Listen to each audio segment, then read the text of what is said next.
Banking blog के एक नए सेशन में मैं शशि आपका स्वागत करता हूं। बहुत सारे टेलीग्राम पे कमेंट आए थे कि आपका जो स्किल 1 का इंटरव्यू था उसको कुछ शेयर कीजिए, क्वेश्चन क्या क्या पूछा गया था।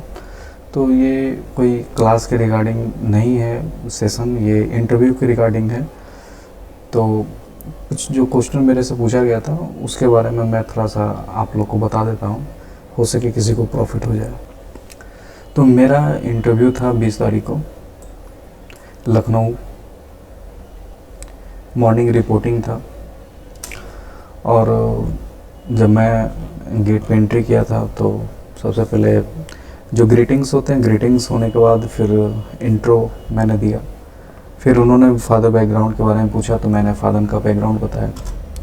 उसके बाद फिर उन्होंने बैंकिंग से क्वेश्चन पूछना शुरू किया। तो सबसे पहले पूछा बैंक क्या है, और फिर बैंक का फैसिलिटी पूछा कि बैंक क्या क्या फैसिलिटी देती है। फिर उन्होंने पूछा आपके पास मोबाइल फ़ोन है, मैंने बोला हाँ। फिर उन्होंने पूछा कि आपने इंटरनेट बैंकिंग लिया है, मैंने बोला हाँ लिया है। तो उन्होंने बताया कि अगर किसी को आपको इंटरनेट बैंकिंग से पैसा ट्रांसफ़र करना है तो कौन कौन से मोड से आप ट्रांसफ़र कर सकते हैं, यानी कि वो IMPS, RTGS और नेफ्ट के बारे में वो लोग जानना चाह रहे थे। फिर अगला क्वेश्चन था RRB एक्ट कब आया था, तो 1976 जो RRB एक्ट था उसके बारे में क्वेश्चन था।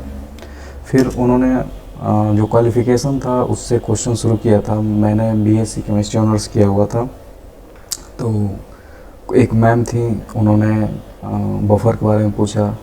फिर मोलालिटी नॉर्मलिटी का डिफरेंस पूछा। फिर पूछा कि कौन सा मेटल है जो कॉपर सल्फेट के सॉल्यूशन से कॉपर को अलग करने में मदद करता है।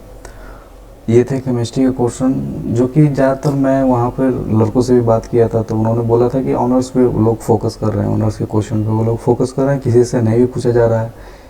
तो यही था। और फिर मैंने नालंदा ओपन यूनिवर्सिटी से ग्रेजुएट किया था। तो उन्होंने NAU के बारे में पूछा था कि नालंदा यूनिवर्सिटी बिल कब आया था। तो वो 2010 में आया था, जो संसद में पेश हुआ था। रिकन्स्ट्रक्शन का ये बिल था। फिर उन्होंने पूछा कि आप ड्राइविंग करते हैं, तो मैंने बोला हाँ। तो वो बताया, उन्होंने DL के बारे में पूछा कि आपका जो DL ड्राइविंग लाइसेंस है वो किस DTO से बना हुआ है, तो मैंने बताया। और फिर उन्होंने पूछा कि बिहार में टोटल कितना DTO है। इस टाइप के क्वेश्चन थे। उसके बाद बस इंटरव्यू ख़त्म हो गया। बस यही थे, एक उन्होंने बैंकिंग, फिर इंट्रो, उसके बाद फिर आपका ऑनर्स, और फिर थोड़ा बहुत आप जहाँ से हैं बिलोंग करते हैं वहाँ से क्वेश्चन एराइज हुआ।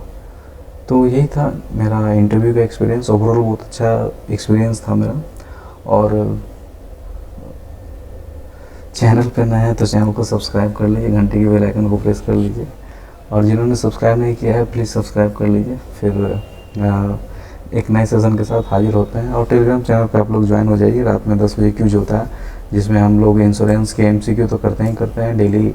Current, statics, banking, financial, computer सबको हम लोग करते हैं डेली रात में 10 बजे। तो बैंकिंग ब्लॉग 1 याद रखिएगा और जल्दी से सब्सक्राइब कर लीजिए। कल फिर मिलते हैं एक नए सेशन के साथ, तब तक के लिए धन्यवाद।